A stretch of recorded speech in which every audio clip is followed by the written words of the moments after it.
Magellan. Oh yeah, I couldn't read that cursive. Magellan Iris flavored fresh distillation gin imported from France. Distilled from 100% grain neutral spirits, which gin is generally distilled from grain spirits. So named in honor of Ferdinand Magellan, who led the first round the world voyage, although he didn't personally make it, but his companions, a couple of them made it. Oh, 44% alcohol. This is a tick stronger than the other one you drank.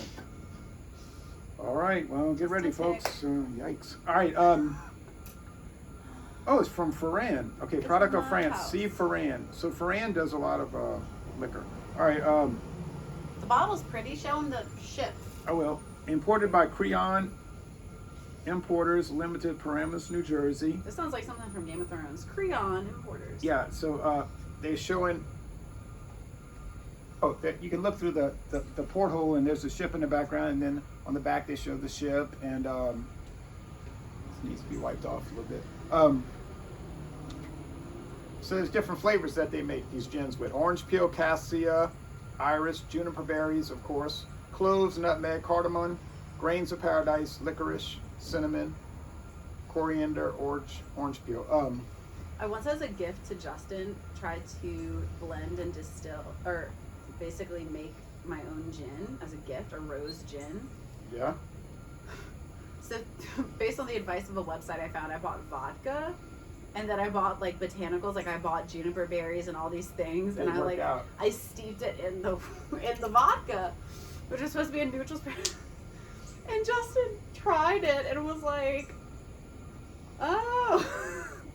I ended up dumping it out. I was so embarrassed, but I tried, but it didn't. What you should have probably done was bought actual grain neutral spirits like Diesel. They sell it at the liquor store.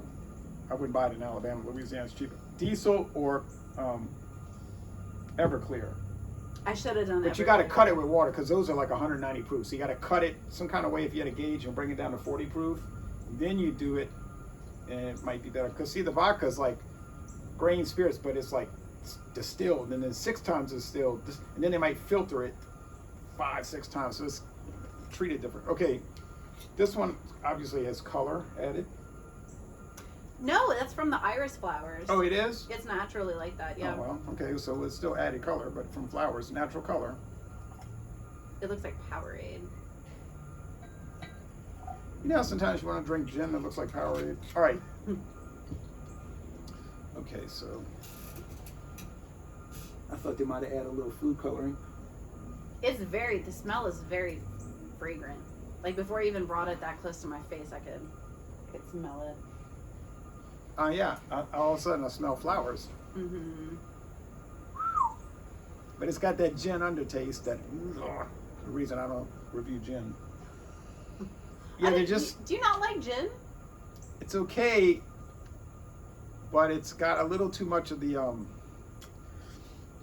there's just some kind of harshness to it. I can't describe it. It's like grain. There's so many other things we could have reviewed if I'd realized that you didn't actually really like it. We have a lot. We have a big collection. Yeah, I don't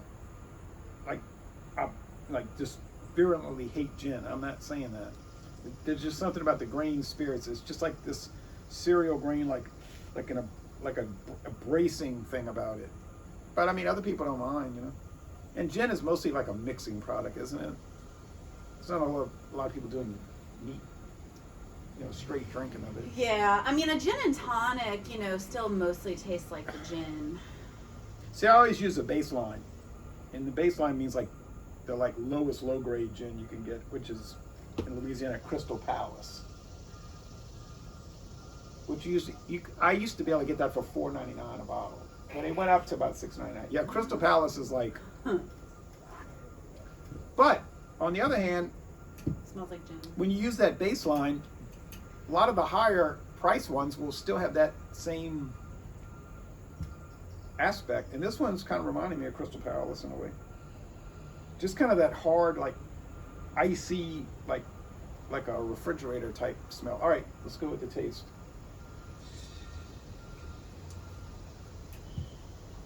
I think that's why a lot of people do gin cold. I don't really want it cold. Okay, this is pretty simple. Get the grain, because it's 100% grain spirits, probably corn. Might use wheat, might use malt. And then you just get the iris flowers, right? Yeah. It's like 2 sets of flavors. Grain and the flowers. The mouthfeel is kind of buttery. Like it's very smooth. Like a velvety thing? Yeah.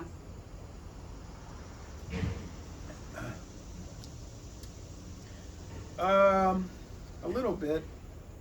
You mean it's got like a viscosity to it? Yeah. Yeah. And then it's pretty crisp in the finish, pretty dry. It's not a lemon dry gin, but it's dry. Fresh.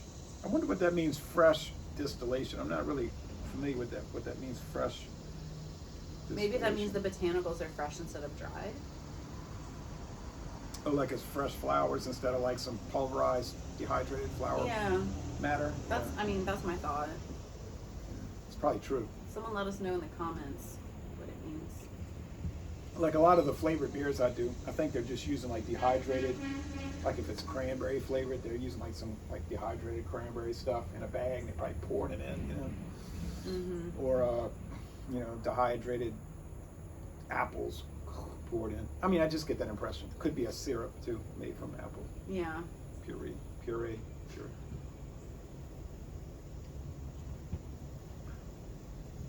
Yeah, drinking gin on its own is a little weird. You don't do that too much. No, if I just want to knock something back, maybe. It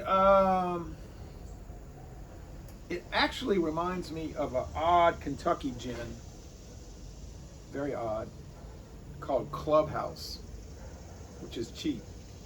But it had a really unusual lemony flavor. Every time I drank it, I was like, did somebody like sneak in and put lemon and lime in it, you know? Not Sprite, more like natural lemon and lime. Yeah, yeah. And the iris, I don't know what iris is supposed to taste like, but definitely has that flower note thing. Yeah, I like the lemony gins, and I really like Hendrix, which has that cucumber kind of taste. It's very fresh. It's good. I think this might actually be better with an ice cube. I could see that. Like it tastes like a product that would be better cold. Like Powerade. Yeah, but way better than Powerade. You don't want room temperature Powerade. Way better than Powerade. So the score, I think I would give it an A. Yeah, me too.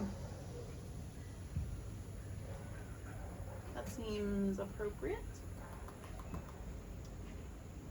I wouldn't go higher than 93 though, because a little harshness to it, but it's still a really good quality product. I don't know what these sell for. Enough, I'm sure. I have no idea, but Magellan. So anyway. We found it at the nice liquor store. So you're saying A, huh? Yeah, I'll give it a 93. All right, so A, 93 out of 100. Most excellent product. A little bit unusual, strange, I guess, but interesting. Unique. So we're going to end this review by saying, y'all come on down to Birmingham, Alabama. Finger guns.